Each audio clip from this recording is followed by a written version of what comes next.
Okay, good evening po sa inyo lahat at ito pong muli si SHAINE dito sa Usapang Kabayan at meron po muli tayong another guest, another presidential candidate guest and dito po sa ating programang Usapang Kabayan and bago po natin ito ipakilala, tayo po ay naka-live stream via StreamYard, okay, and simulcast po tayo through sa 7 po na digital partners po natin, which is the Philippine Event News TV, Global Pinas Online TV Channel 168, Blogspot of the Philippines, LinkedIn of Ness Aguilar, and my Facebook account, personal account with Shane Pe.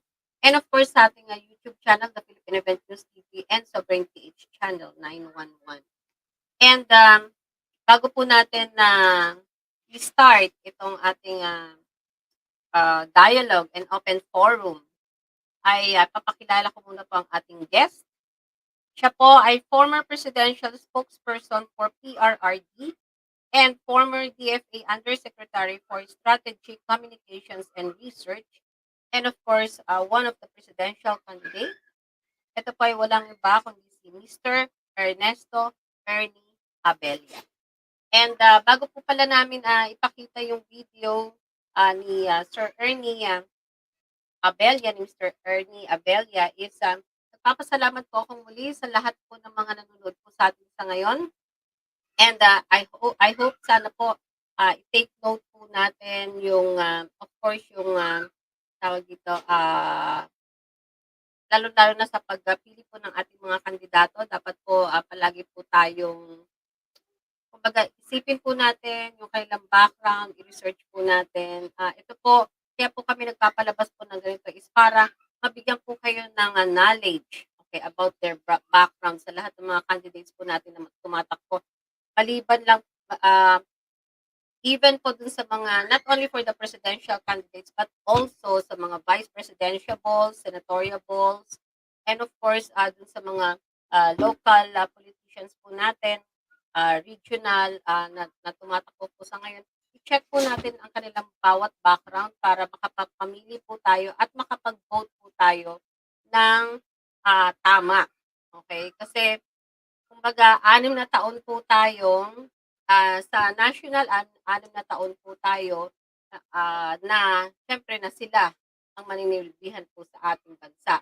At doon naman po sa mga regional naman po is syempre 3 taon. So, mas okay po sana na mabigyan po natin ng pansin or tuon or let's say, pag-aralan po natin yung mga background ng mga presidential, ng mga kandidato po natin. Not only for the presidential votes. Okay? So, hindi ko na po ito papatagalin and panoorin na po natin ang dialogue and open forum kay Mr. Ernesto Ernie Abella.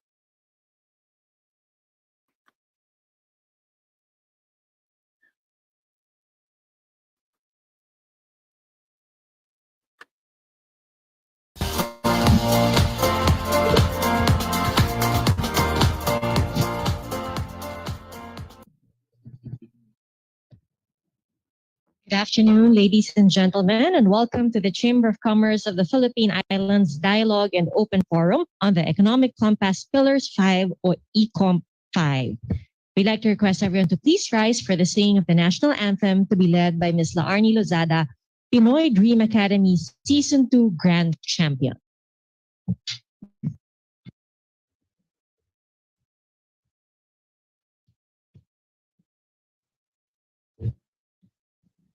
Bayang magiliw, perlas ng silanganan, alab ng puso, sa dibdib mo'y buhay.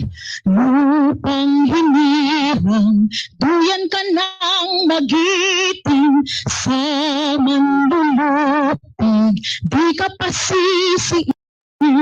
Sa dagat at bundok, sa simoy at sa langit mong bughaw, may bulag ang tula at awit sa pagunayang minamahal.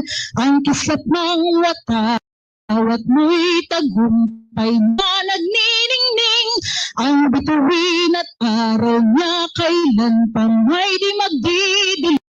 ilalim, lupa ng araw ng luwalhati pagsinta, buhay ay langit sa piling mo.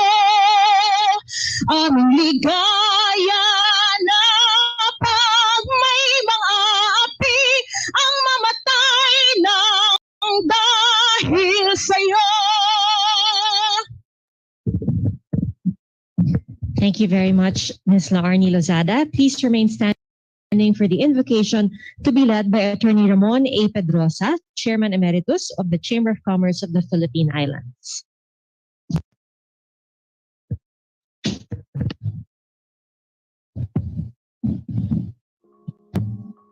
In the name of the Father, and the Son, and the Holy Spirit. Amen. Almighty God, we are gathered today in crisis after another, affecting the life of this nation.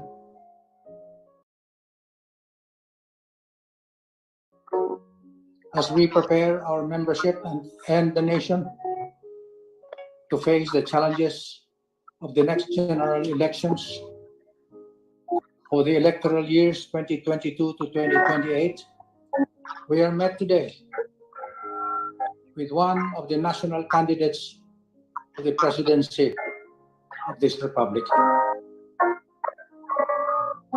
Therefore, we beseech you, O Lord, in your great mercy, to direct our thoughts, our actions today with your holy inspiration, and carry them through with the assistance of your grace, so that every discussion today in this forum on the 5 economic compass pillars of the Chamber of Commerce of the Philippine Islands may always begin from you and through you be happily ended for your greater glory. This we ask through Jesus, your only Son, our brother and Lord. Amen. In the name of the Father, and the Son, and the Holy Spirit. Amen. Thank you to Attorney Pedrosa. Please be seated now. We now have the opening statement from the Chairman of the Chamber of Commerce of the Philippine Islands, Mr. Benigno N. Ricafort.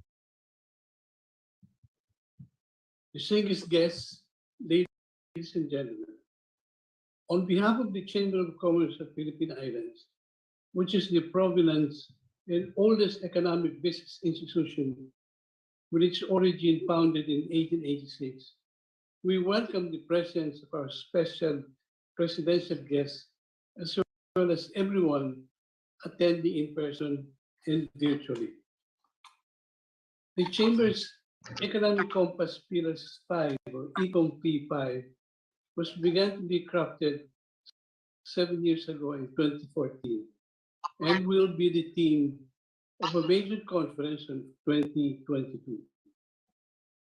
As a prelude to said conference, we have given advance copies of ECOMP5 to each of the presidential guests and invited them to individually present on different dates their responses and comments thereto in a hybrid dialogue and open forum.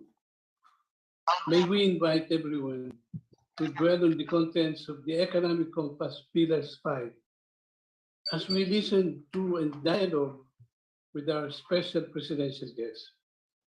It is hoped that ECOMP5 will help the country rebuild its glorious past, and that indeed history builds the future.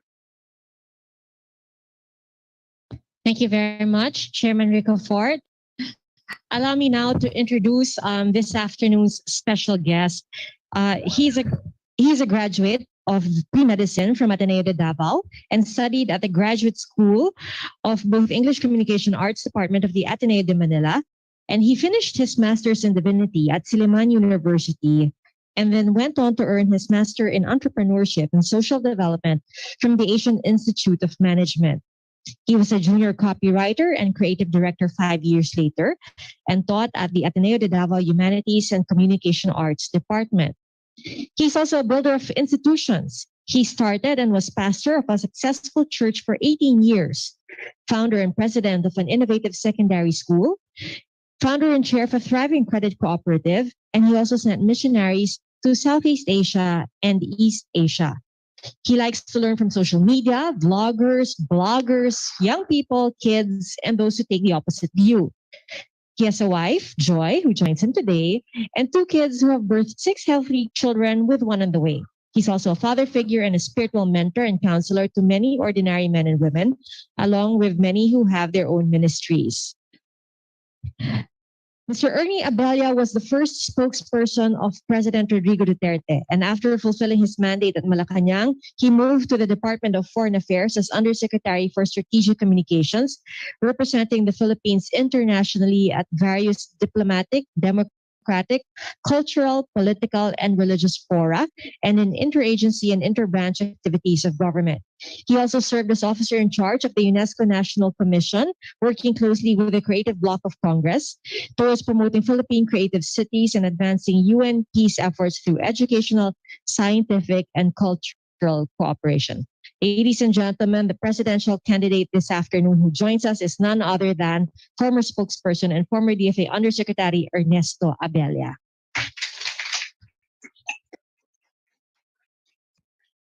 Good afternoon, sir. Thank you for joining us. Before we move on, we will ask Mr. Jose Luis Yulo Jr., President of the Chamber of Commerce of the Philippine Islands, to give us a brief overview and the mechanics of today's dialogue. Mr. Yulo? Thank you very much, Priya. Just briefly, we would like to explain why the Chamber came up with the Economic Compass, Pillars 5.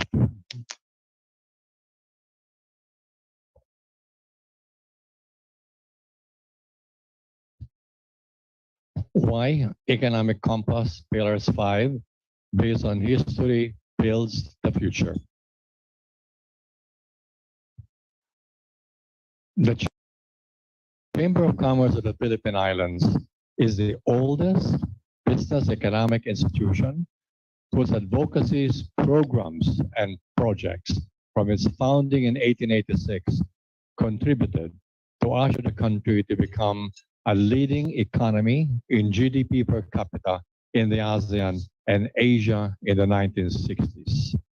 In the 1960s, in GDP per capita, the Philippines was second only to Singapore in the ASEAN and second to Japan in neighboring Asia. We were ahead of China, Taiwan, and South Korea. I hope the young ones take this to heart. Martial law imperatives made the Chamber take a back seat from 1977 until 2014, the year when the National Historical Commission of the Philippines, recognizing its status, bestowed markers to the Chamber in 3 languages, Spanish, English, and Filipino, the languages that span the Chamber's existence. Thus, the Chamber rekindled as the Providence Chamber of History with the theme, History Builds the Future. By the mid-1980s, the Philippines is slid down from 2nd to 5th position in the ASEAN, overtaken by Singapore, Brunei, Malaysia, and Thailand.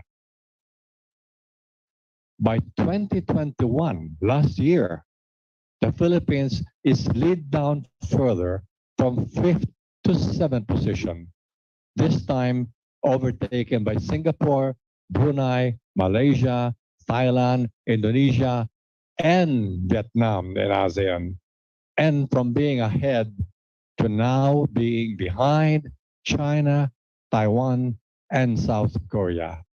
We say, shame on us. As a continuing guide, therefore, for the Chamber, the government, and country, all the Filipino people, to help rebuild its glorious past and navigate the future, the Chamber herein adopts as its work program advocacy for the coming years Economic Compass Pillars 5 or ECOMP5.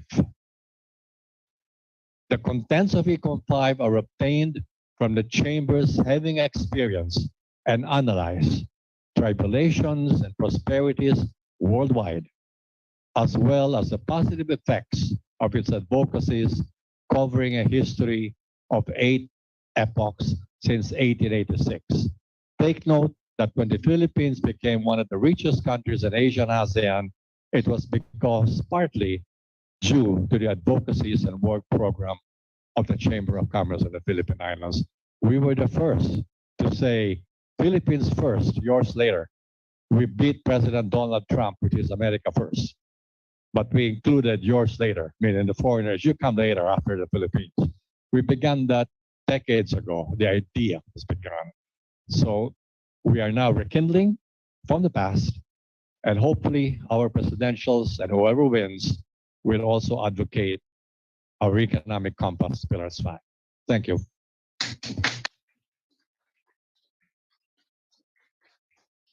Thank you very much, Mr. Yulo. And so now we begin our dialogue on the economic compass pillars.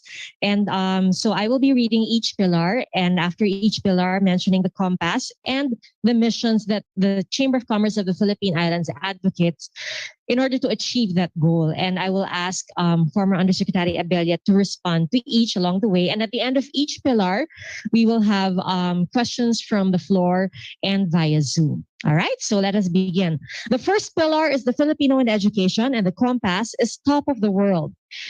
The first mission to achieve this is best education, meaning every Filipino has access to the best education in academics, new technology, and other fields, including universal moral values, ethics, good manners, and right conduct, and must be correctly trilingual in Filipino, English, plus another dialect or language. Yusek Abella, your response to this, are you in agreement with this? And if so, do you have a particular action plan for education? Right. I fully agree with that. First and foremost, I totally just have a buy-in with the vision of the chamber. You know, among other things, I believe in the call and destiny of the Filipino nation and the Filipino.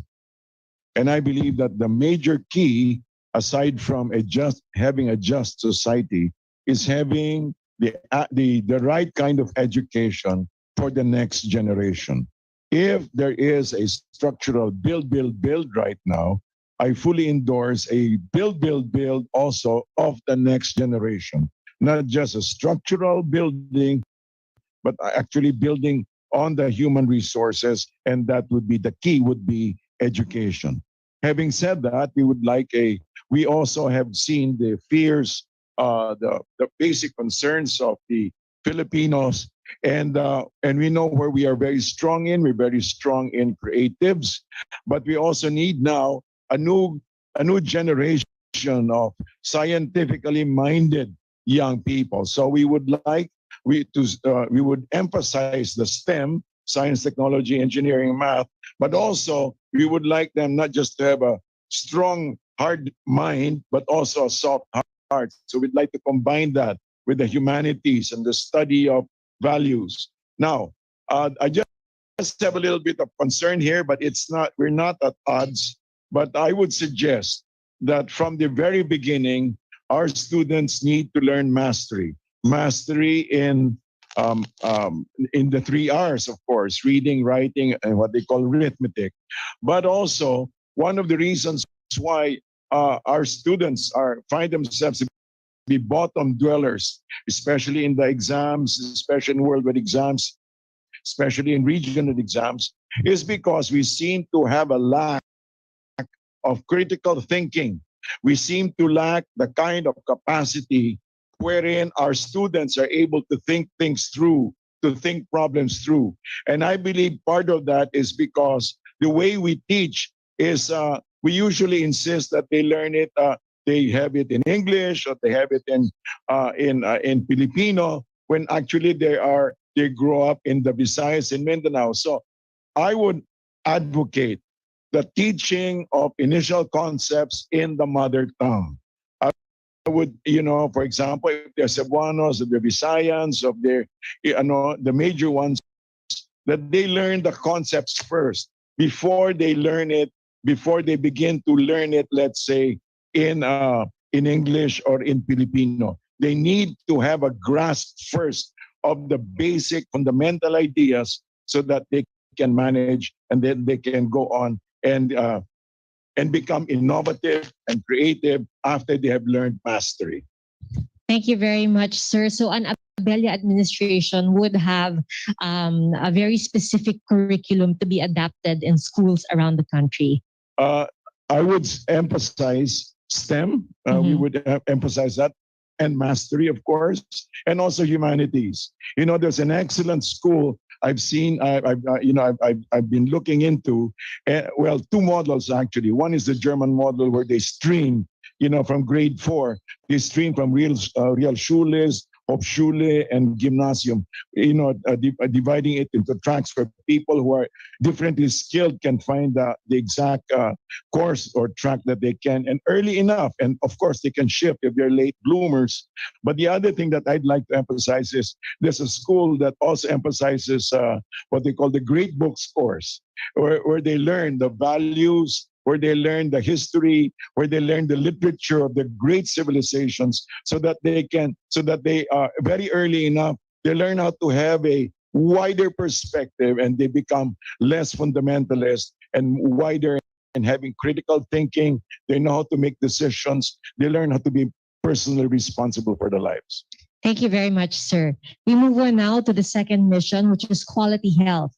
Every Filipino is taught nutrition and health care and has access to both lifetime, with focus on nutritious feeding from conception to 5 years of age to prevent stunted growth. I so totally agree with that. In fact, I believe that every Filipino needs to have nutritional care provided by the government for its first 1,000 days, precisely to prevent stunting. Because if our children are stunted due to malnutrition, can you imagine the next generation of Filipinos? What would they be? What would they be like? How can they think critically? So you already to withhold nutrition for the first 1,000 days is to spell disaster for the Filipino people. Tagalogin ko, kailangan mapakain na ating kabataan para yumabong at matuto sila at maging mahusay at malusog ang kanilang hindi lang katawan kundi kanilang pag-iisip pati. The other thing, of course, is I would say the Filipino should also have a social safety net wherein the golden decade. Sabihin ko lang the golden decade. Pabor sa akin yun. Pabor sa mga seniors. The golden decade should be adequately prepared for. The seniors should not be scared about the future, should not be scared that they might not have any place to go to, that they might not have anything to eat, that they might not have anything no medicine to take care of them. But may our health system be wonderful bookends from the beginning towards the next transition. Thank you very much, sir. Next is at least one excellence, which means every Filipino excels in at least one profession, skill, or talent, and has a minimum K-12 education, with college graduates comprising at least 30% of the population.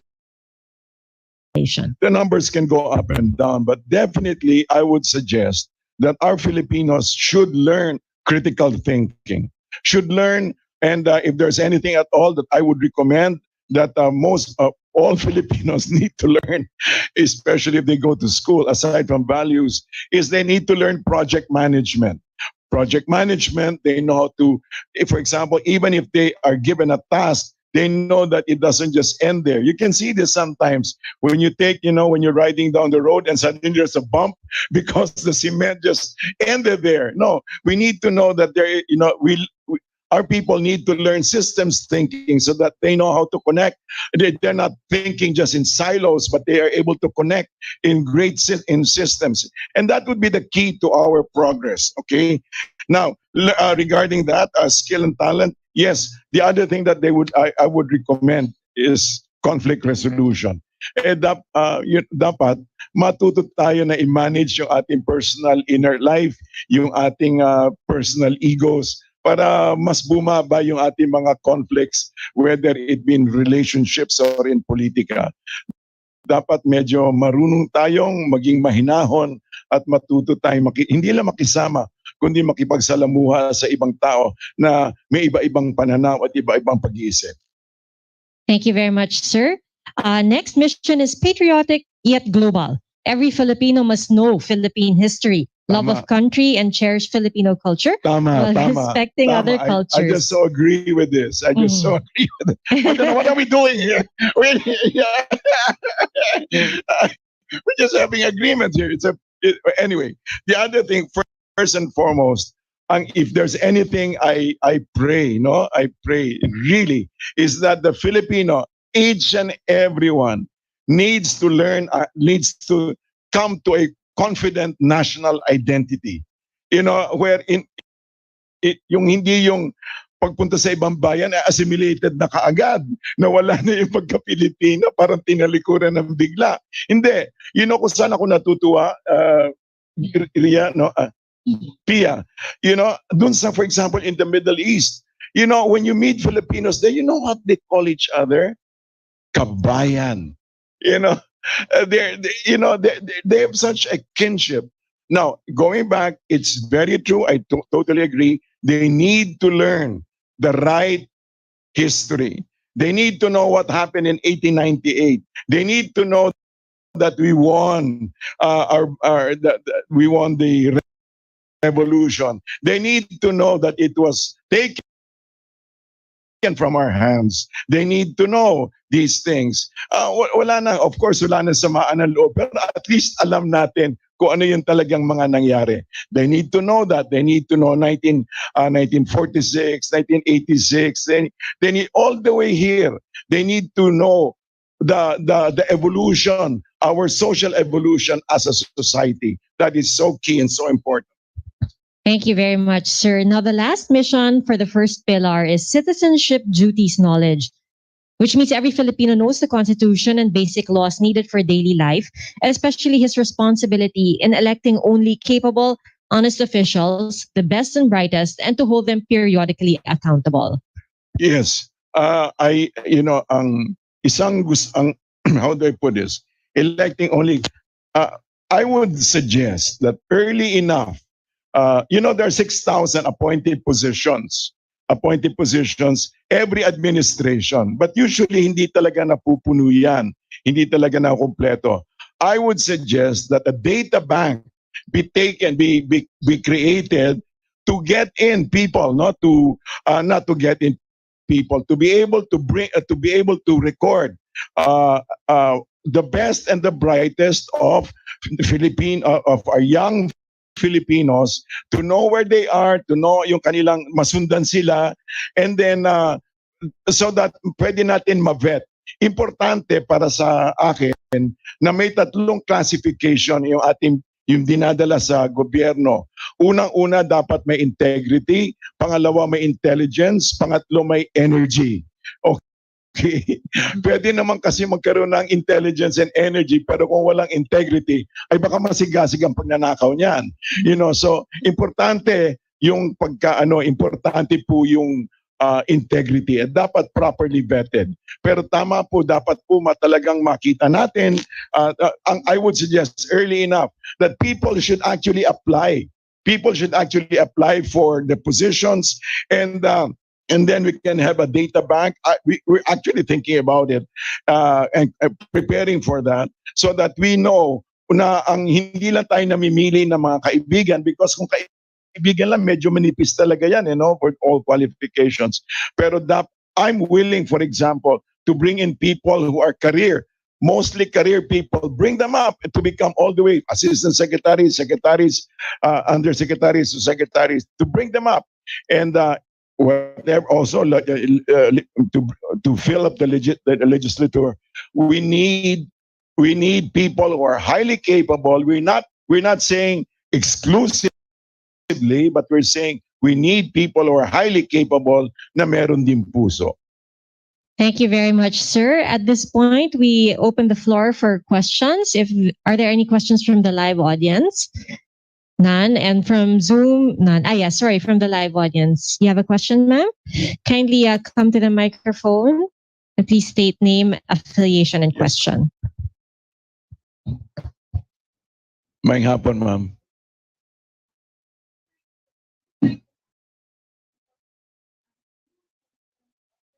R's.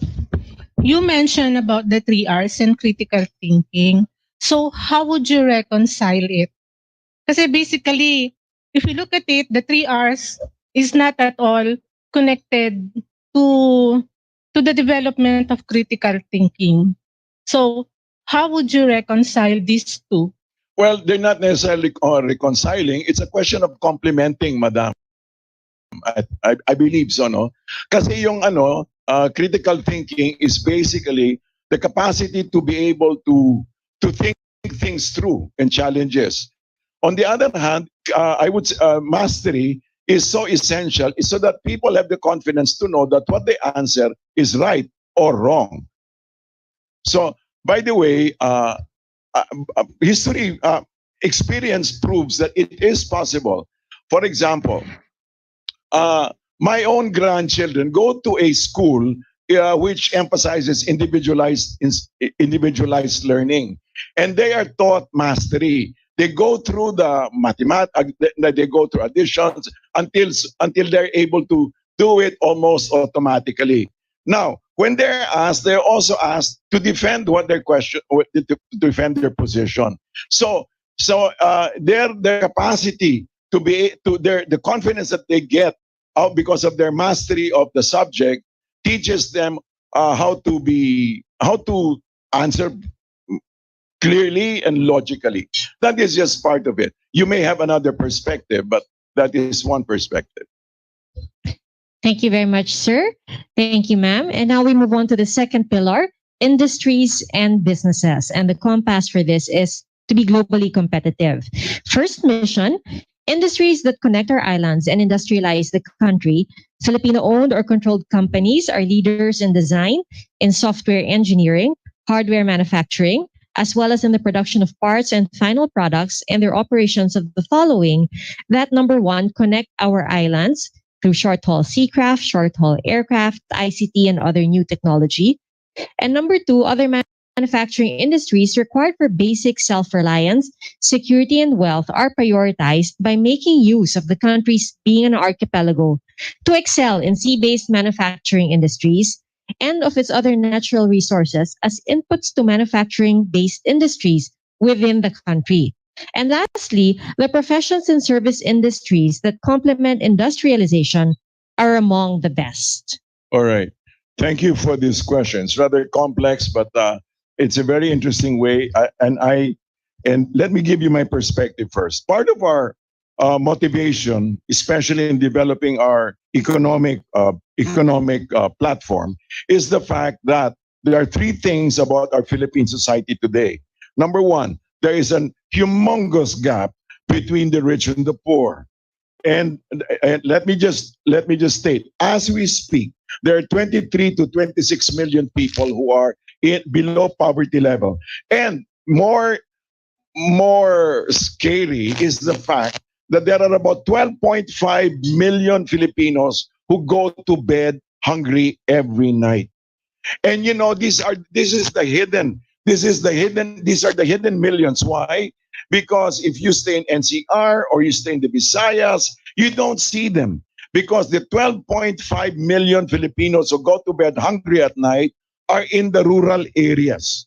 Having said that, we also know that we are extremely rich, natural resources, extremely rich in human resources, extremely rich in value, supposed to be. And yet, and of course, we also have about 10 billionaires in the Forbes rich list. We have about 400,000 who are rich. and yet we still have all these poor people. Also, we are also Transparency International calls us one of the most perceived as one of the most corrupt nations on earth. Having said that, also poverty, as can be shown by, for example, if you go to the works of Banerjee and Duflo, they will tell you that poverty or social inequality is not because of suerte. It is because of wrong policies. Having said that, here's what we'd like to do. We would like to turn agriculture, counterintuitively, we would like to turn agriculture into a mega industry. Palalakihin po natin ang agrikultura. Para po, unang-una, hopefully after 6 years, ay maiangat po natin yung ating 12.5 million Filipinos na wala nang gutom, ideal. Kung pwede, why not? Ambisyonin natin na wala nang gutom. Pwede naman siguro. Pwede. Hindi naman siguro. Pero yun po talagang ang pinaplano natin. Pangalawa, kung pwede malesen, lumiit po yung gap. So kung tututukan lang po natin yung ating 12.5 million Filipinos na gutom, ay malaki na po ang ating mailulundag para matulungan sila. And that would mean creating, for example, creating an agricultural ecosystem na kung saan nakadikit ang edukasyon sa research and development. So marami tayong mga young people na yung nag-i-STEM ay kasama sila sa research and development ng mga seeds. Na tandaan natin, ang galing ng ating IRI, ha. So pwede po natin ituloy yon. At yung ating manufacturing, yung ating pagmamanufacture ng mga seeds, ng mga pampataba, at pwede maging mas mura yon. Pangalawa, also of course, tutulungan natin yung ating mga magsasaka na for example, maayos yung kanilang farm to market roads para lumiit din yung kasi yung nagiging mahal, for example, ng mga produkto ay dahilan sa ang tawag nito, dahil sa traders. Ngayon, sinasabi po, for example, meron yung tinatawag na yung mga agreements, yung mga economic agreements. Ang pananaw po natin, and we were talking about this earlier, Mr. Yulo, kailangan maproteksyonan natin ang mga Filipino industries. And we consider itong agricultural na pwede talaga ma-develop into a mega industry. Kasama na dyan yung post-harvest. Kaya masasagot itong short-haul seacraft, short-haul aircraft, ICT, and new technology. In fact, ang ating pong pananaw, while flagship po natin ang agrikultura, magiging backbone natin ang the digital economy, the digital industry, na kung saan pwedeng dumikit sa education, pwedeng dumikit sa maritime industries, kasi nga naman, para malalaman natin kung saan nga ba yung mga isda, at kung pwede, magkano ba yung mga presyo ngayon, mako-connect natin silang lahat. So, kumbaga, pwede po natin ipagdikit-dikit ito para magkaroon po tayo ng isang ecosystem na kung saan ay yung ating pong mga Filipino talent, Filipino resources, Filipino companies are protected. Ang ating pong plano ay tumaas po ang ating revenues from the rural areas, magkaroon ng poverty alleviation, maging sigurado po yung ating, ang tawag nito, yung ating makadevelop talaga tayo ng ating local agriculture, and also mapaigting po natin ang ating lokal na industriya. Yun po. Thank you very much, sir. Next, we move on to Filipino-owned companies. Per constitutional and legal requirements, companies are truly Filipino-owned, especially those relating to national security and interests, and are competitively dominant in market share and revenues within the country.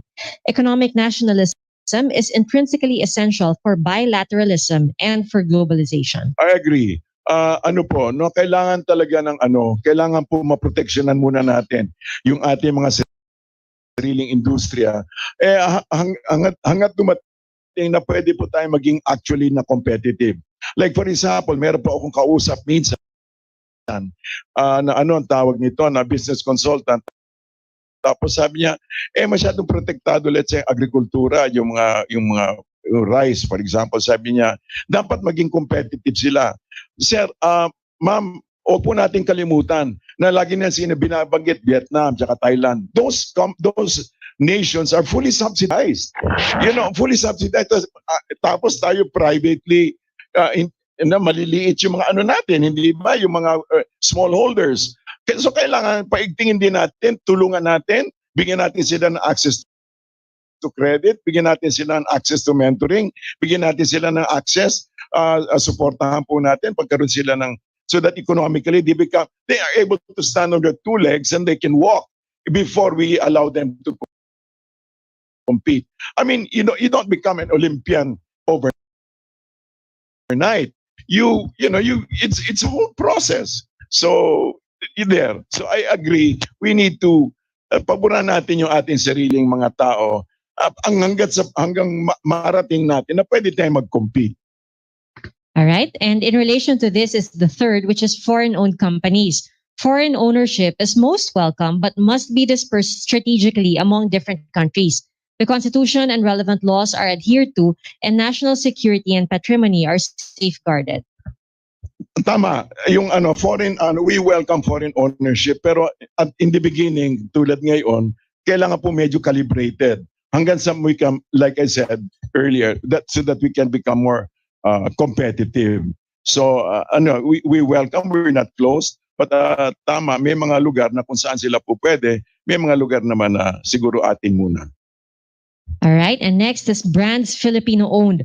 Products and services conceptualized and or made by Filipinos, made by majority Filipino-owned companies, should have Filipino-owned branded names and trademarks, used and protected worldwide. Supported dapat ng gobyerno yan. For example, meron tayong shipbuilding, magaling yung shipbuilding natin sa Cebu, sa Visayas, no? They're very kilala sila, and dapat matulungan natin sila para umusad. For example, pwede kasing tulungan natin ating mga farmers with locally produced fishing vessels. At saka yung ating desire na yung adhikain natin na magkaroon tayo ng konting shifts sa ating military, sa ating defense. Not so move away from land-based and more maritime, more naval-based. So that we can ang laki ho kaya ng ating coast. Yung coast natin, yung coastal regions natin, mas malaki kaysa Germany. So mas malaki tayo in that sense kasi ang dami-dami natin mga coastline. Pero hindi natin napapatrol yung ating mga borders dahilan sa kulang din tayo. So imbis na siguro, panayang bilhin natin sa labas, gawa tayo ng ating mga sarili mga maritime vessels. Pwede po yan. Kayang-kaya ng Pilipino, ang galing ng Pilipino. Thank you very much, sir. Next, expanded Filipino equity and ownership. Majority of Filipinos own equity in companies that give them dividends and capital appreciation. Land is truly owned by Filipino citizens as per the Constitution, and ownership is spread out. Yes, of course, no. Kaya lang ang ating mga Pilipino hindi pa masyado sanay mag-invest sa ating sariling sa ating mga hindi pa tayo masyadong sanay sa markets. Pero ang isang po diyan is mamaya pwede kong banggitin siguro yun. Pero yung isang kasi is kung pwede nga magkaroon tayo ng Mr. Yulo, yung sovereign wealth fund. And laki-laki ng natin, ang laki-laki ng ating mga yung ating mga mineral resources. Ang laki din actually ng cash reserves natin. Hindi naman wala tayong sovereign fund. Parang for example, meron tayong mga ang isang hindi naman pero siguro isang challenge sa gobyerno yung ability to absorptive capacity. Meron sa nilalaki ng budget natin, minsan meron mga unspent, inaabot po ng 100 billion. So pwede pong ilagay sa sovereign wealth fund yan, pwedeng ilagay natin, pwedeng i-manage ng professional managers, at saka mangyari, pwedeng magamit in two ways yan. Unang-una, yung pwede siyang magamit to create our social safety nets, yung ating mga PPP, yung conditional cash transfers, tsaka yung tulong, yung mga abuli, yung mga ayuda, or kaya to be able to invest in local companies. We can do this. It's just a question of, it's a question of political will. All right. Thank you very much, sir. Are there any questions from Zoom? None from the floor? If not, we proceed to the third economic compass pillar, which is the government. And the compass is good governance with 12 traits. First, best of citizens are in government. The best qualified for positions are flushed out based on a standard template of qualifications that are verified for fair comparison among elected and appointed candidates. Regular performance accountability is also conducted. Let me just take note first of the first sentence. The best qualified for positions are flushed out based on standard template of qualifications that are verified. You know, meron po tayong isang programa, our third pillar kasi is dapat matatag na bayan, meaning to say it's a resilient nation.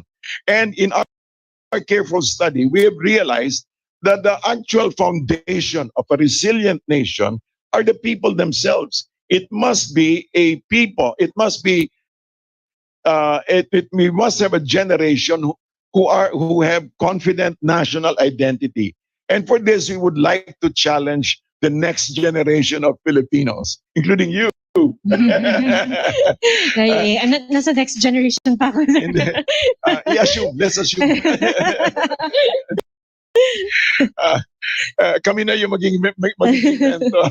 May confidence ang ano eh. But anyway, having said that, we would like to we're proposing a national volunteer corps of between ages 18 to 35. Na kung saan kagagraduate na nila or maybe they've worked for 1 or 2 years, we would like to challenge our millennials, quote unquote, to be able to donate to donate 1 to 2 years of their lives. Parang ano sila, para silang Peace Corps sa kanilang sariling bayan. Ito yung sinasabi ko kanina, to teach mastery, tinanong ni Madam kanina, na kung pwede silang magtuturo ng mga primary and secondary students, na kung saan parang meron tayong kuya ate program, na kung saan yung kanilang para masali sila, dapat makita natin yung kanilang skills, yung different skills nila, especially academic skills, at masali po sila.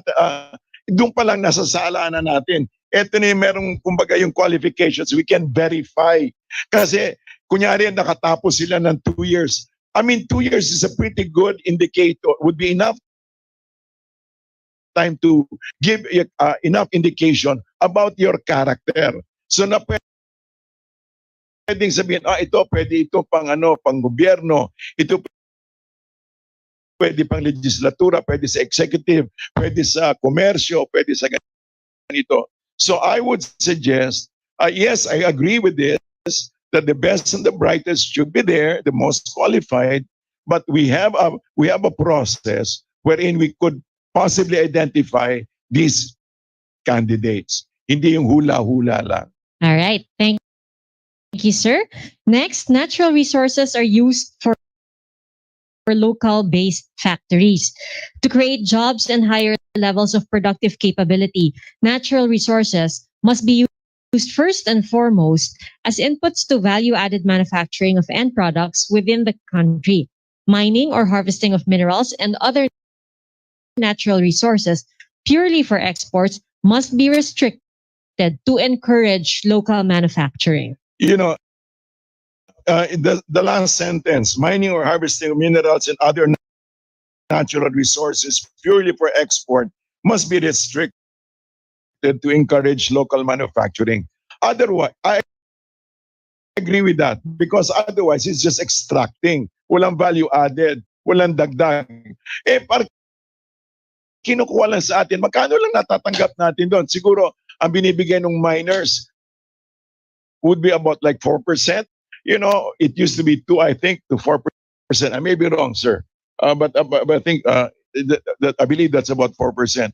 Paano naman, paano naman? Pero kasi pwedeng, dapat tapos yung maiiwan pa yung Ganun na nga kaliit, pero ang iiwan pa natin doon yung yung masisira yung yung creation, masisira yung environment. So talagang dapat tingnan talaga natin yan, ma-revise talaga natin yan, ma-review at talagang kasi non-renewable yan eh. Non-renewable yung resources na yan. So, ang isa po talaga, tapos siyempre, hindi natin alam kung paano siya magagamit. So, dito po rin mangyayari kasi, ang pwede mangyari kasi, dito rin natin kukunin yung ating resources, a major source for our sovereign wealth fund.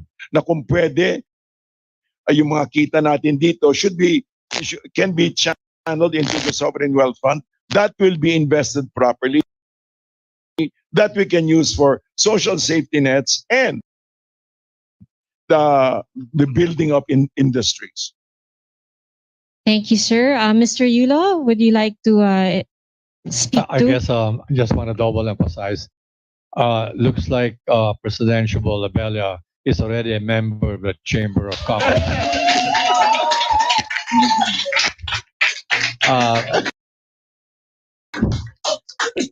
The point of using raw materials as inputs to local industries, I think, is very critical. No, and sad to say, our politicians do not want to go that direction because of corruption. You heard of rare metals? Yes. Those are molybdenum, all these metals. They're the ones used in your mobile phone, in going to space. One country that has a lot of that is China. And China, many years ago, told the world, unless you put up a factory in China, I will stop exporting my rare metals. So they force everybody to set up plants in China. Why don't we do the same thing? You want my nickel? What factory will you build? What end product will you manufacture? And you get only the amount of minerals enough to feed your factory. Okay. Instead, we just make Filipinos strike the stone and then export it to other countries. And then we buy the finished product at a very high price. So the other country gets a skill, gets the employment, gets the technology, and we get nothing. And then we have to spend more money to buy the finished product. How stupid, no? It's glaring, and that will industrialize the country very quickly, and it will preserve our natural resources because you will not mine it as fast as you can to deplete it while your permit is still there. That's what's happening now, So it's so, I don't know, it's mind-boggling how stupid we are. Thank you.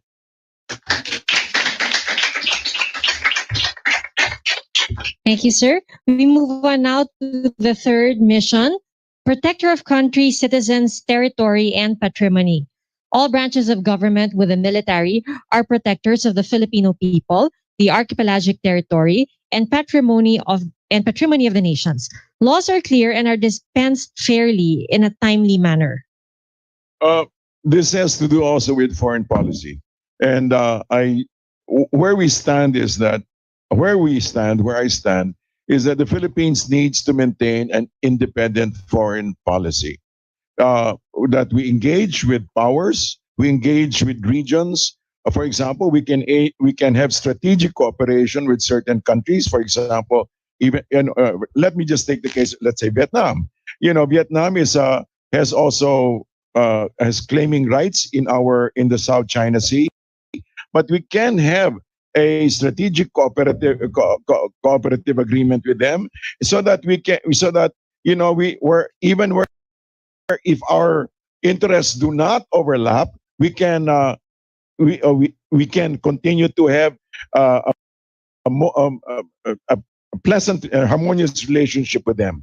On the other hand, we can also have we can coexist, let's say, with the greater powers who have interests in the region.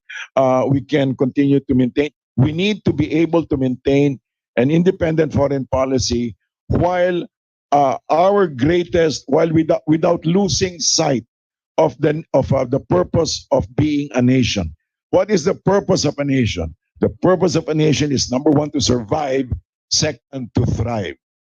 So we need to be able to exercise our sovereignty in the sense that even if we are not yet economically that powerful or militarily that powerful, we need to be able to maintain our integrity both inwardly and territorially. So, there. Thank you, sir. Next, front office services 5 stars, meaning the physical layout, facilities, and management of government front office services that are in direct contact with the people are rendered professionally with efficiency, honesty, and within time limits in a 5-star environment. I have to give it to you, Yama. You actually put in there 5 stars. Para talagang talagang in-specify. Pero I would, yes, while I say that, 5-star, I mean, that's greatly to be appreciated. But I would emphasize efficiency, honesty, and within reasonable time limits. Singapore style. In Singapore, things work. And it may not always look 5-star, but the efficiency certainly makes up for a lot of things. All right. Thank you, sir. And last, for the third pillar, the 12 traits of good governance. Based on the United Nations and aspirations of the citizens, the following traits of good governance are in place and in practice: citizens' participation, representation, and fair conduct of elections, rule of law, competence and capacity, ethical conduct, long-term orientation and sustainability, efficiency and effectiveness, openness and transparency, responsive and consensus-oriented, innovation and openness to change, sound financial management, accountability, and lastly, equitable and inclusive social cohesiveness. I would like to point out just 2, because we certainly cannot cover everything, but number 1, citizens' participation. If there's anything at all that if there's anything at all that we want to emphasize here, is that the whole issue of reducing poverty and having, for example, and reducing poverty and making society more just and equitable is civil participation. I would suggest, one of the things we suggest is that we need to understand, for example, that the way things are run in the Philippines or in most countries, that there is a very strong the government sets policies and big business participates. Now, if the conversation is just between the two, if you have conversation only between government and big business, naturally it will tilt more to favor those big business. So we need to be able to balance things up by the participation of civil society. How does civil society participate? And I don't mean just NGOs or what, but ordinary citizens. How do they participate? On the local level. The local government code emphasizes that at least 25% of the 25% of those who are engaged in running the local government should come from the local community. Number 1, it's law enforcement or lawmaking or looking after bids and awards or looking after education or looking after health. Dapat ay nanggagaling sa ordinaryong mamamayan. Alam ko na madugo itong trabaho ito. Kasi una-una, minsan may resistance galing sa lokal na sanggunian. At siyempre, minsan siguro, feeling ng mga mamamayan, hindi naman kami pansin dyan.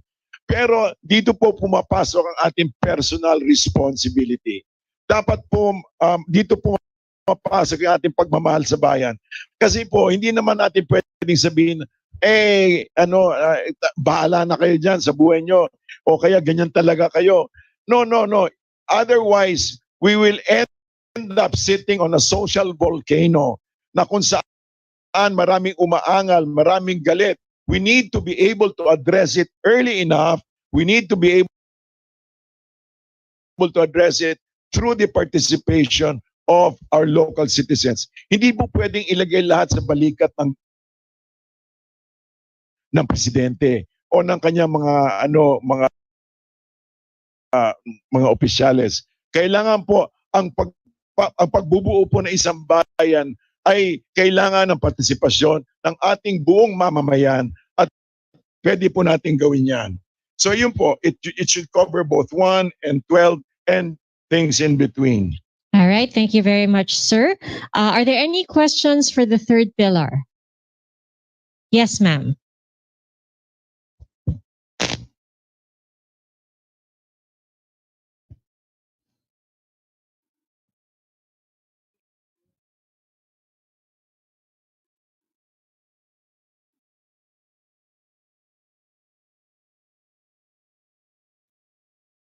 Sir, how can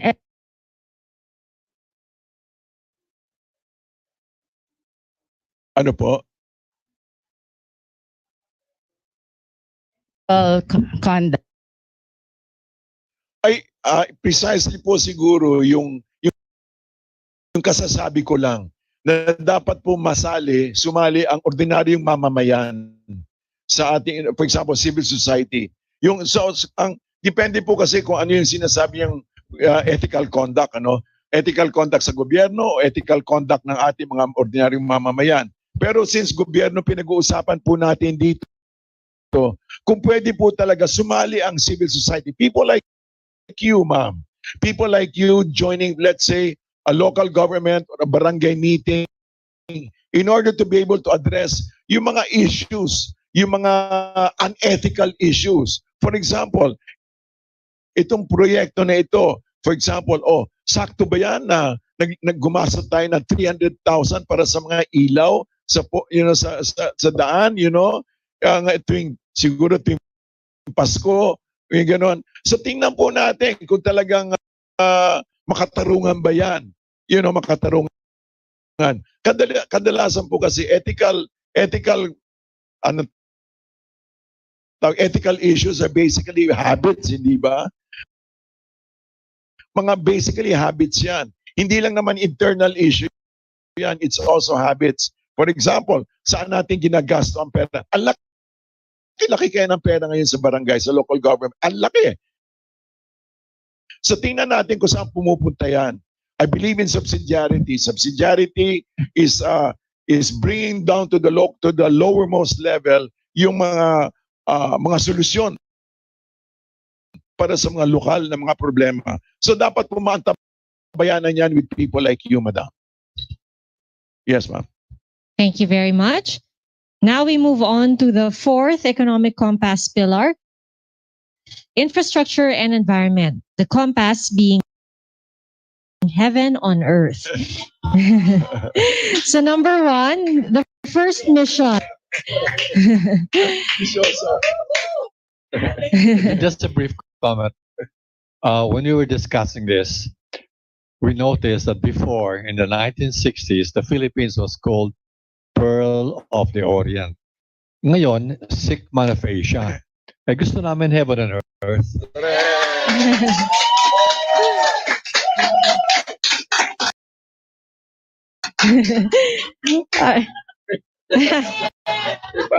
Very enthusiastic response for the fourth pillar.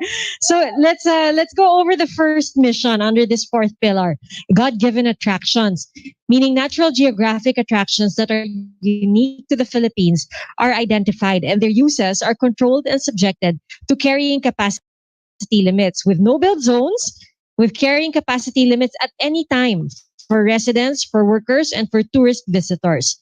God-given attractions should not be diluted by man-made attractions unless they are for accessibility and safety that protects and preserves the natural attraction. Uh, ano ito eh, no argument eh. No argument ito about the Philippines, Unang-una, some of the best islands in the world are in the Philippines. The best beaches in the world are in the Philippines. Di ba, lagi sinasabi ng ano yan, Condé Nast Magazine, yung ganon. So, no contest. Kaya lang, katulad nung nakita natin, recently, nung sinat down yung Boracay, rather recently, kasi parang hindi tayo marunong mag-alaga ng ating sariling gamit. So kailangan maituro uli yung good manners and right conduct siguro. yung kailangan ituro, eto basurahan yan ha, diyan mo ilalagay yung dumi ha. So kumbaga ituro natin yung mga habits uli. Again, I agree, no? Yung pong pagtuturo ng ganyan ay threefold, no? Isa, yung pamilya, kaya yung spiritual community, at saka sa eskwelahan. Ang isa po siguro dapat maituro aside from this, yung mga while I'm here, dapat siguro maituro talaga yung sa mga bata uli. Ewan ko, I don't see it anymore. I don't know if maybe it's still there. Yung turuan ng mga traffic rules and regulations, yung alam nila yung saan tatawid, titingin. So isa yan. Isa pa siguro, ito, hindi naman talaga kasama rito, pero siguro dapat matuto ang lahat ng Pilipino lumangoy. Natatakot mas natatakot sa tubig. So para magkaroon tayo ng deeper appreciation, I believe that our own youth needs to be exposed. I believe in summer camps. Ako po ay laking summer camp. Yung bang, you go for several days, ideally about a week, 2 weeks. Yung matuto kayo, meron kayong konting have fun, survival, and all that. But I believe there should be greater contact with nature. Thank you. Thank you, sir. Mr. Yulo would like to add to. Just an addendum, no? The main point we are driving at here is carrying capacity limits. When President Duterte shut down Boracay, we were happy.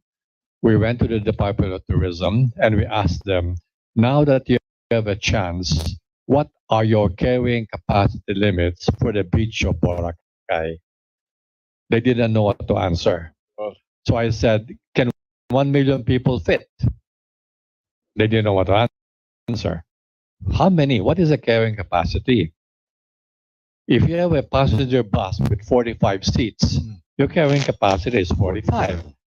So what is the carrying capacity of the beach of Boracay?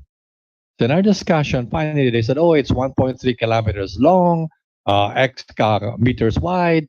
So they were thinking about it. So I said, is it okay if people are on the beach 1 meter apart? They said, masyado yata malapit yan.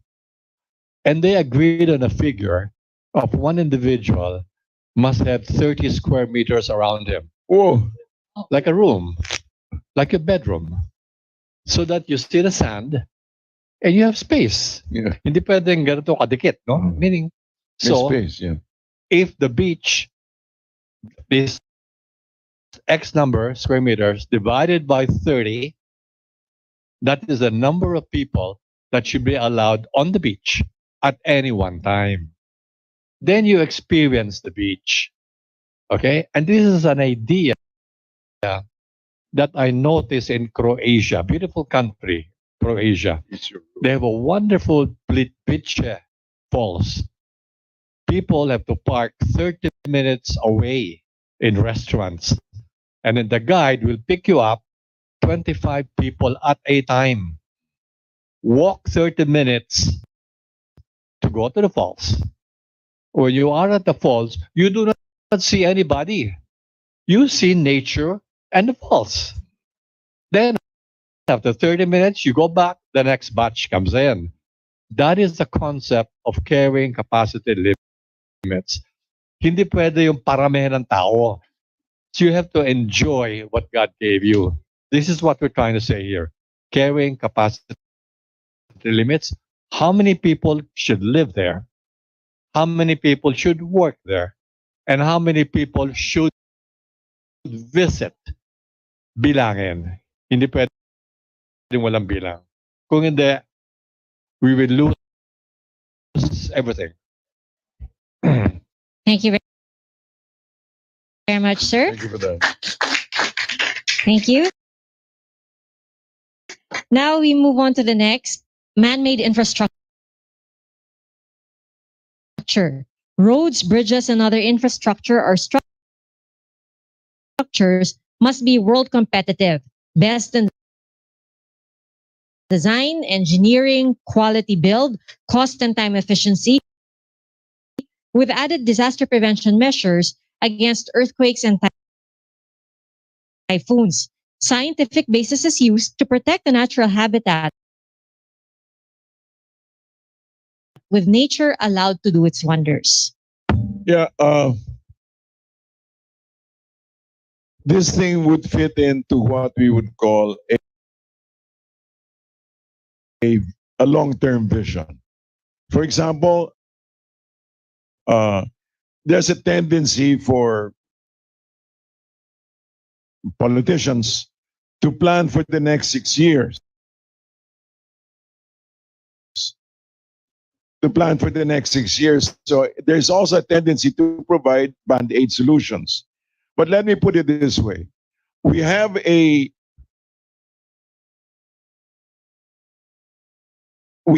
vision for the Philippines, what we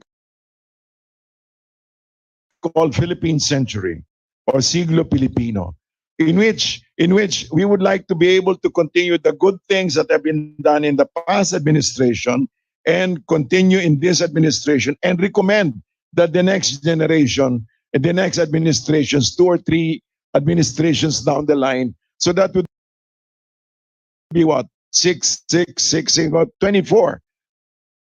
About 24 years down the line, if anything at all that we make or design should be able to carry the development during those next 24 years or next 50 years, all the way to ambition 2040 or even longer. So yes, I believe these things can be addressed and should be addressed and will be addressed if we have a longer term vision. If people are willing to work together in order to be able to extend, to be able to provide for the needs. Katulad na sinasabi ni Mr. Yulo, sabi niya, can you imagine, ano tawag nito, how many meters? 30. 30 meters per individual on the beach. 30. And natural, pang iba nag-iisip, parang lugi tayo dyan, bro. Kung pwede, dagdagan natin. No?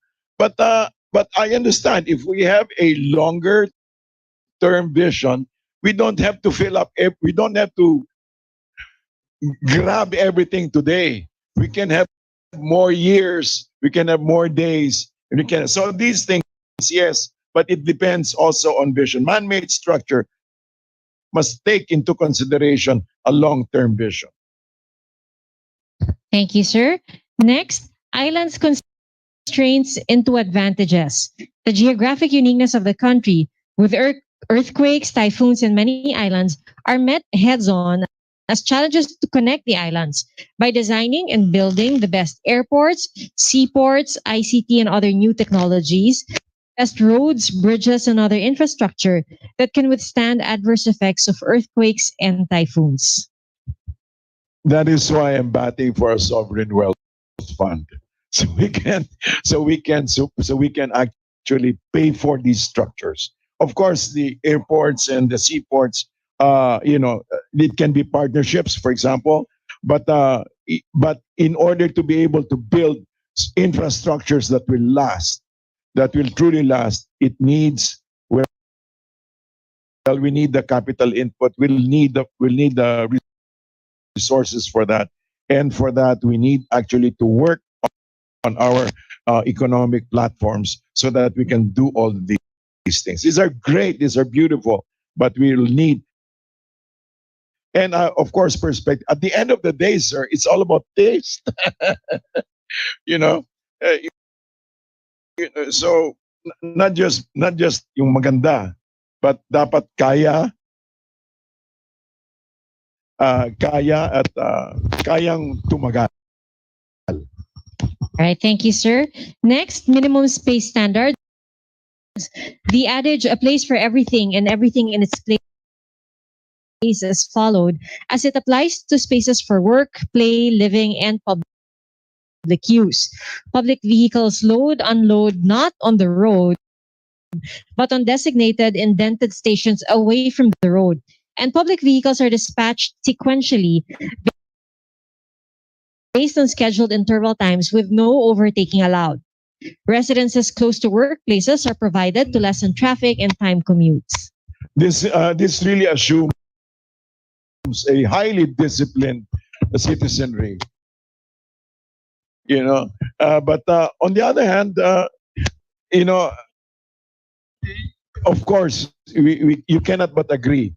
One of the, for example, I haven't been to Hong Kong for the, recently, not in the recent past, but Hong Kong used to fascinate me because they had such tiny roads, and yet everybody was on time. People were orderly, but it demands not just the infrastructure that allows for example, indented stations, but also a disciplined citizenry. And for that, we need, I suppose, more than just the structure, but a way, for example, of daily the daily molding of mental habits in order to be able to live and participate harmoniously and take full advantage of these structures. Thank you, sir.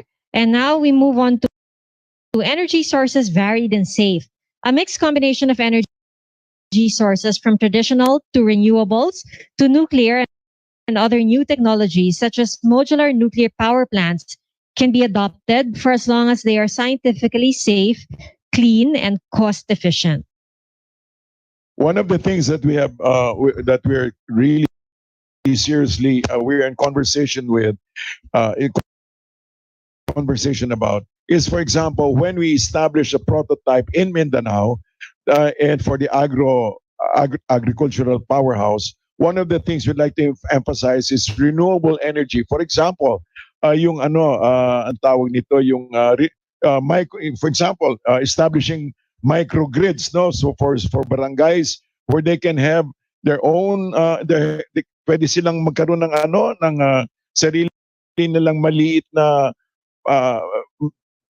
grid so that they can have light, they can have access to internet, they can study more, they can have more fellowship, the quality of life improves, and if there's extra, they can actually sell it. So yes, I'm rather very, very open, and in fact, hindi lang open, but seek to establish this kind of renewable energy. So dapat mapasukan natin. Thank you very much, sir. Are there any questions via Zoom? We'll go to Mr. Yulo. Yes. Go ahead, sir. Is there a question from the floor? Yes, Matt. Just a short comment on the nuclear. We put in here also modular nuclear because there are now nuclear plants that are small, so they are quite safe and they will not devastate a wide area. This chamber, we actually had been looking and studying the Bataan nuclear plant, and we are for its opening. We know there are many people against it, but we've studied it very well. Our plant in Bataan was done by Westinghouse, 660 megawatts, and there are two other similar plants made by Westinghouse. One is in South Korea, and the second is in Slovenia. Slovenia is a beautiful country in Europe that I had the privilege of serving as its honorary consul. They have been operating those plants for the last 40 years, accident-free. So why don't we just ask the Slovenians and the South Koreans, can you please come to Manila, train our people, help us run our plant? I mean, it's logical. No, it's not necessarily a bad thing. No, and we can come in with more safety mechanisms. And then there is now modular nuclear plants, small type. As we look for renewables, no, we're not saying go nuclear.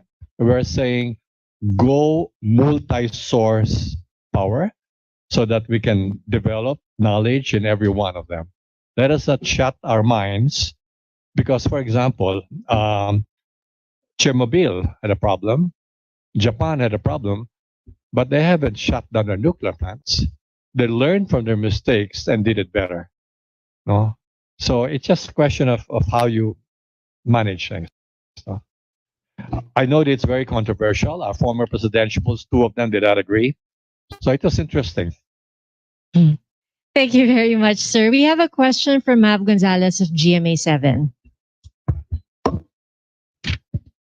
Hello. Hi, sir. Good afternoon po. Sir, you mentioned the Sovereign Wealth Fund a few times already. We were just wondering, should you assume the presidency, ano po yung nakikita ninyo that could be a great source seed fund nun? And how long would it take for the Philippines to have an actual viable Sovereign Wealth Fund? Thank you, sir. May dalawang areas. How do I call you, Match?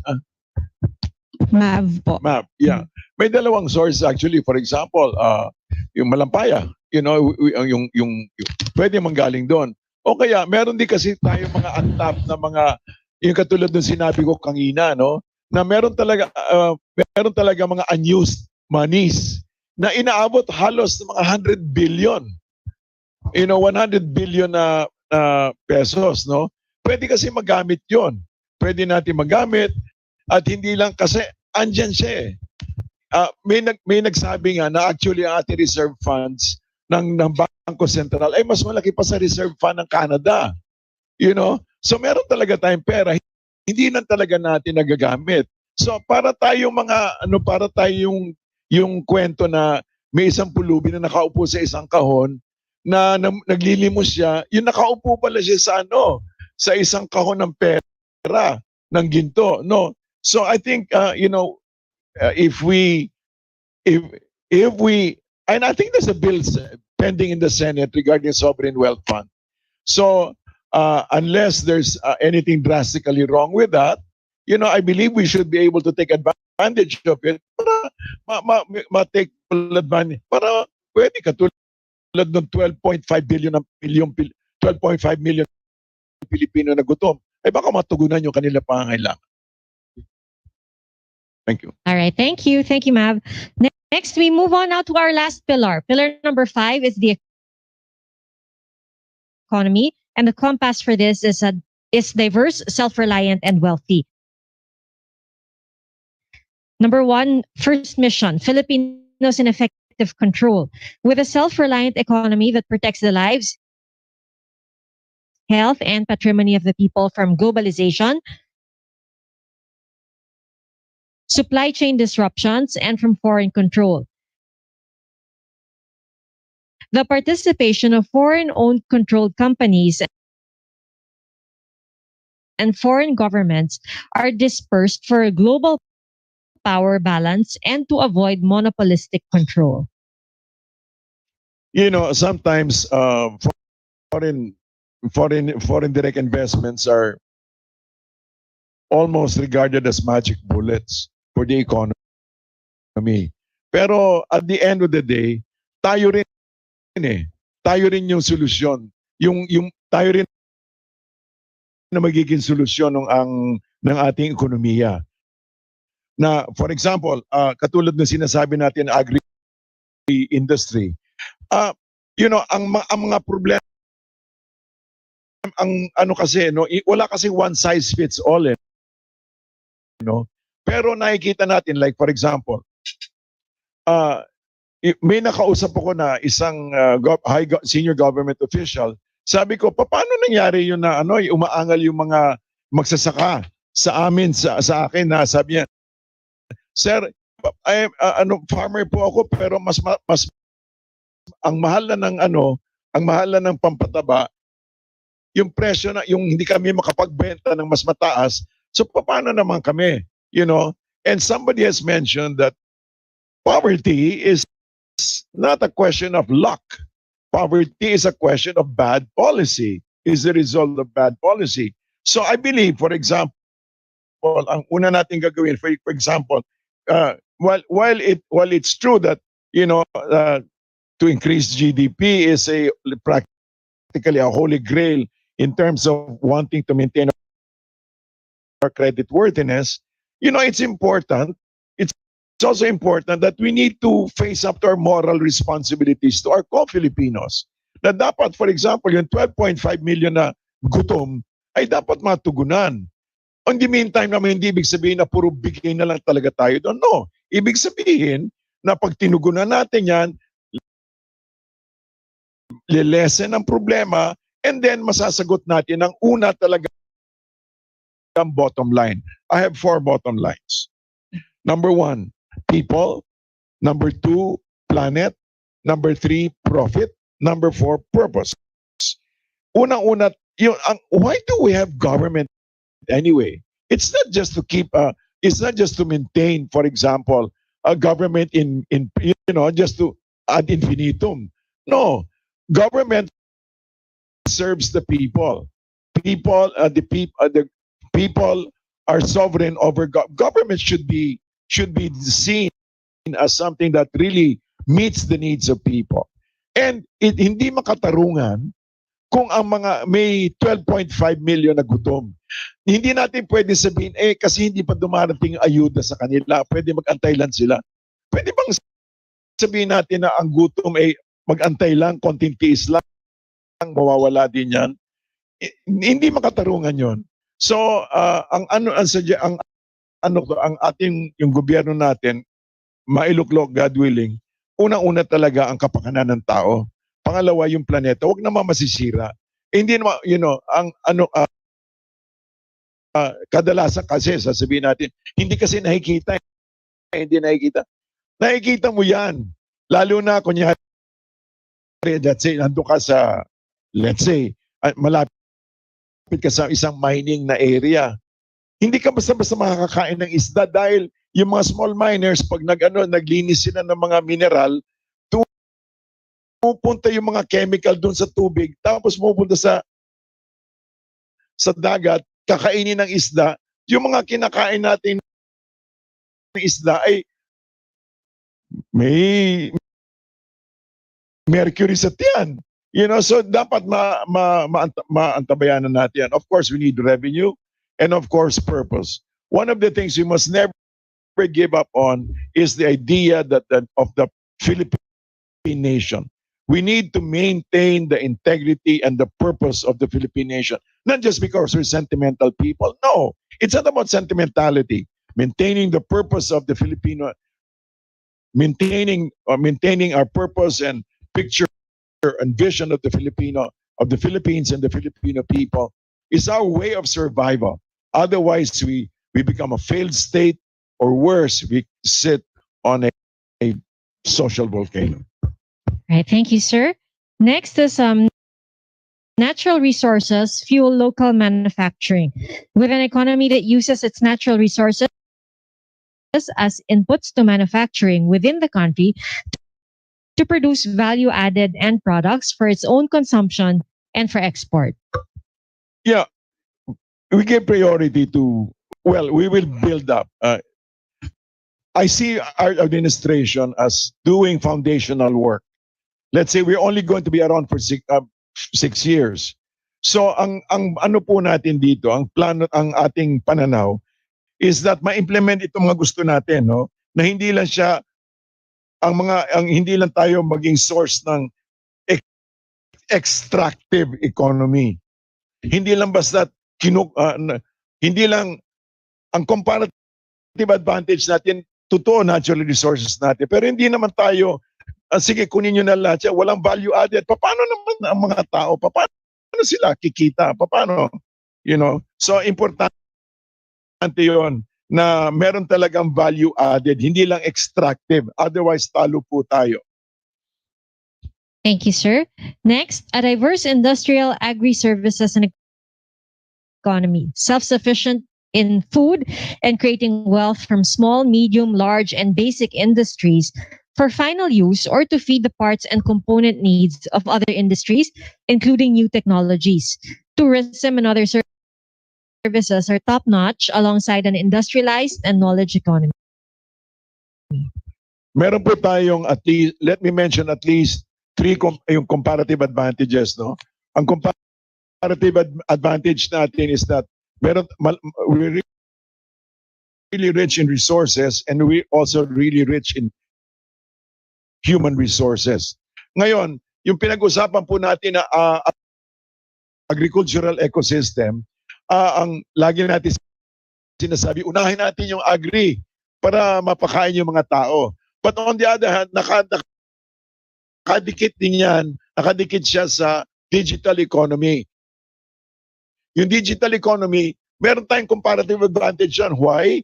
Dahilan sa ang dami natin young people, ang gagaling. At hindi lang puro ano yan, hindi lang puro ano ba yon yung COD, COD o Mobile Legend, hindi lang naman gano'n. And magagaling, matatalino. At so, kumbaga, diyan pwede natin idikit yung ating human resource, idikit natin sa R&D, idikit natin sa tourism, idikit natin.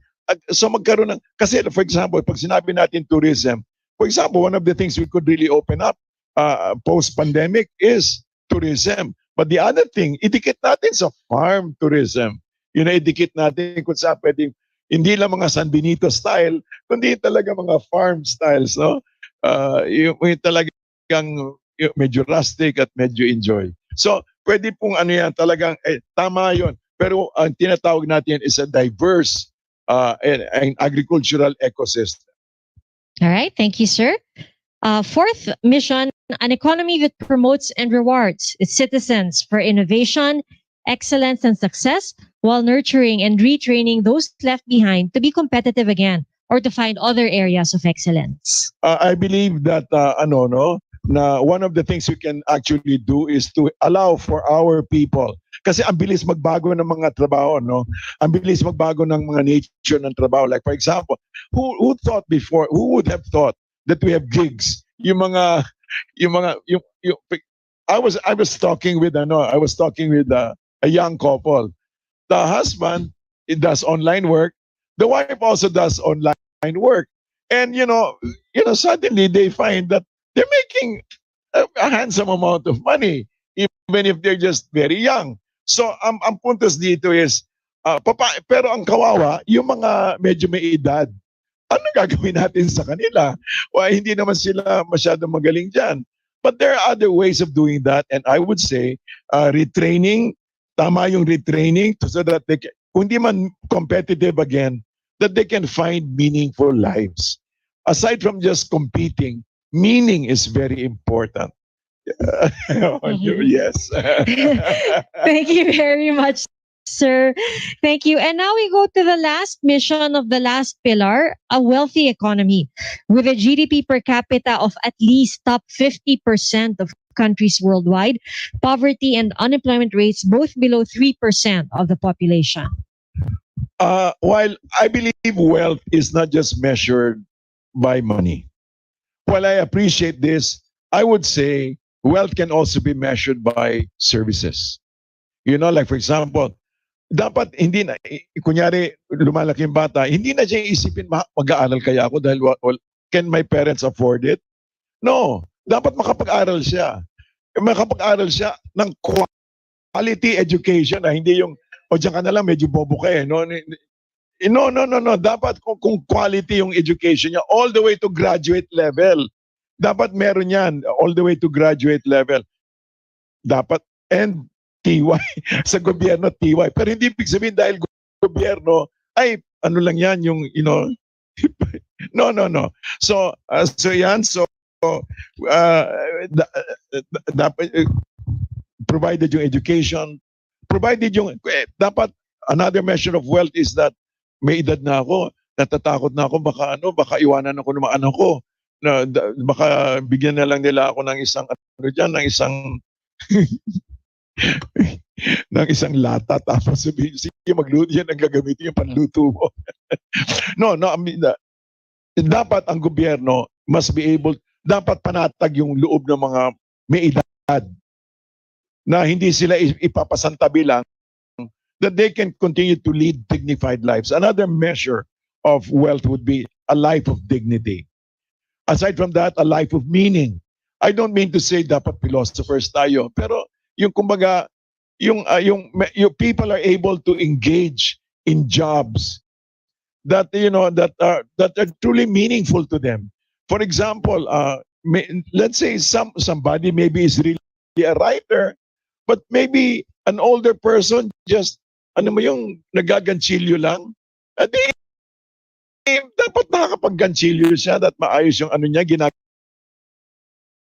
ginaganchilyo niya tapos nabibenta niya kung saan niya okay napapamigay niya, nakapagbisita siya. I believe a wealthy society is a society where people know that they have a place and they are assured of their place, that they can come into this world peacefully and live peacefully.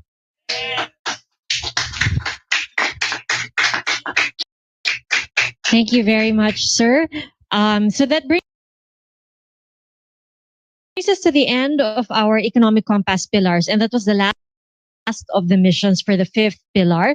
We have a question via Zoom from Mr. Rafael Solis. So we turn the floor over to him. He is watching online.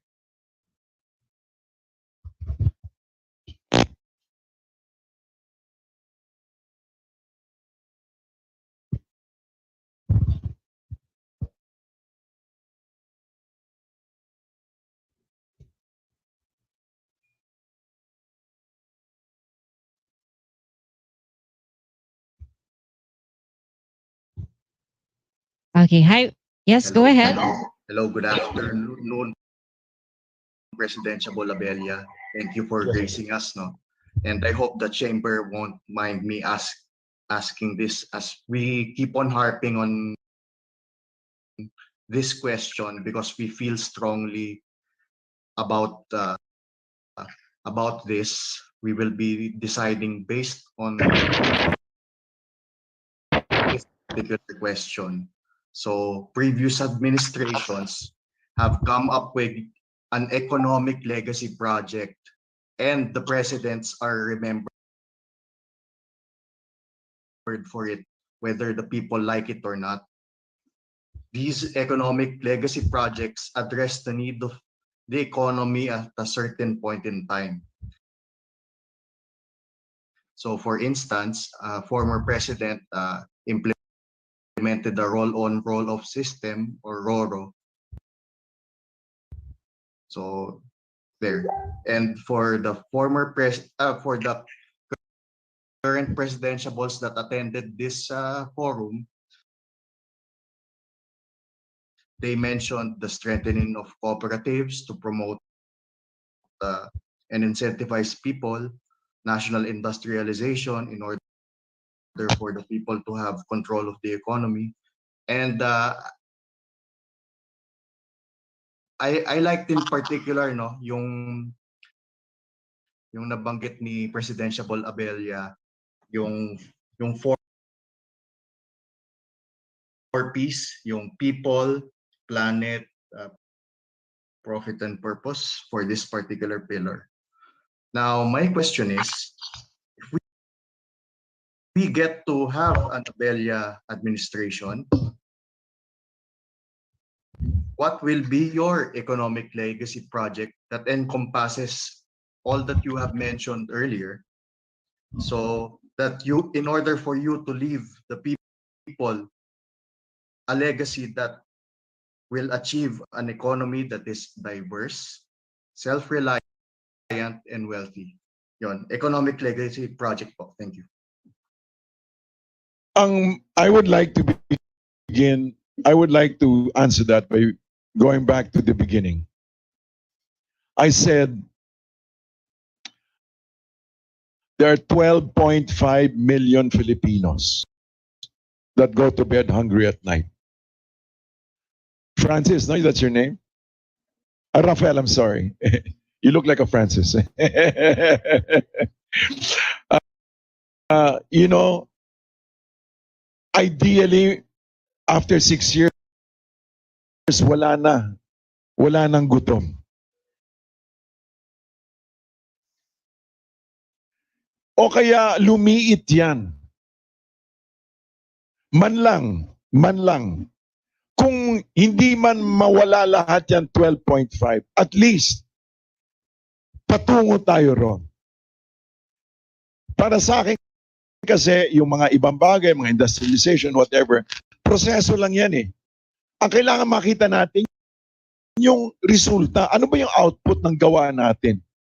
So yung economic labors natin, kung ano man ang gagawin natin, man lang hindi yung nakapag-handbag ako ng maganda o nakapag bili ako ng panibagong cellphone na iPhone 100, you know, kundi na kung pwede, wala nang gutom. Isa pa, kung pwede, pag tinanong ko yung pag may tinanong tayong isang bata-bata, ano ikasisiya mo ngayong Pasko o ngayong birthday mo? Siguro kung nasa Manila, tatanungin mo, what would you like? What would make you happy for your birthday? Maybe somebody would say, oh, if I can have an iPhone 150. Pero kung tanungin mo yung nasa probinsya, ano yung ikasasaya mo, ikasisiya mo? Alam mo, pwedeng sagot sa iyo ganito no? Sana makauwi si nanay. Dahil ang tagal ko na siya hindi nakikita. Sana makauwi si tatay. Sana makauwi si kuya. Para makasalo naman kami kahit na minsan. Kahit na 1 buwan lang makauwi man siya bago siya bumalik uli. Para makapagpasalamat ako sa kanya dahil napag-aral niya ako. So kung pwede po, dito na lang tayo. Kung pwede, dito na lang. Kung pwede, kung man lang masimulan natin ang sagot na yon, okay na ako eh. Okay na. Pero kailangan sigurong para konting tulak para patungo tayo ron. Ganun lang, kapatid. Salamat. Thank you very much, Mr. Abella, and thank you to Rafael for his question. Mr. Yulo? Can I also answer the question? Yes. I think ang tanong niya, ano yung economic legacy na iiwanan ng Abella administration?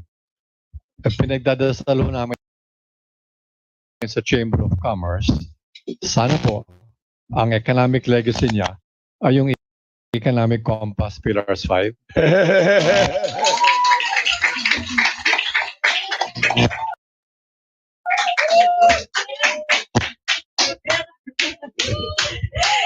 Sobrang fans ko. May copy na po tayong lahat, sir, no? Walang sagot. Wala pang sagot. Okay, gusto Sir, mo sagot. we're waiting daw for the answer po. Sir, hindi ba obvious? Hindi ba obvious na mukhang nagkatugma tayo ng ano? Iba-iba lang ang salita. Iba. Pero parehong pananaw. Parehong pananaw. Tao. Let me just end it this way. That at the end of our term, we will have been able to leave behind a nation that is worthy of Filipinos and Filipinos worthy of the nation. That after all is said and done, what we have, for example, in a sense, the economy, the infra, the government, the industry,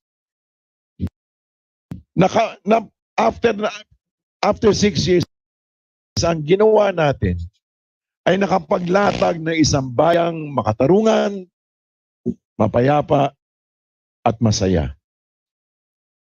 A nation that is righteous in its relationships, that will not tolerate 12.5 million hungry people. A nation that is peaceful, ideally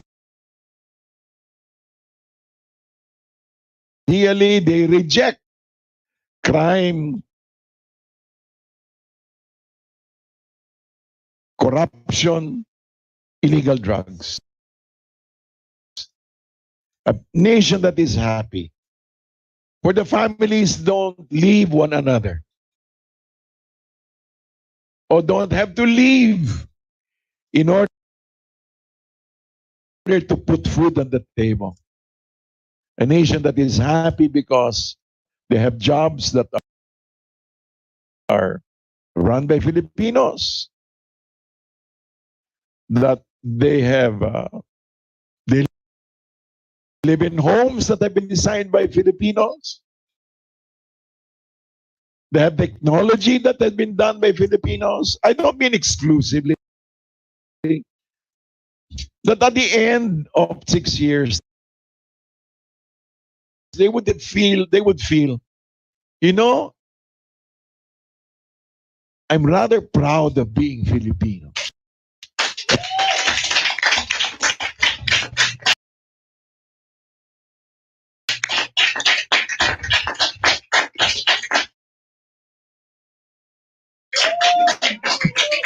Thank you very much. Thank you very much, former presidential spokesperson and former undersecretary Ernesto Abella. Thank you. Thank you also to everybody who joined us today. We'd like to request former Yusik Abella and Mr. Yulo to remain on the floor for a few photos.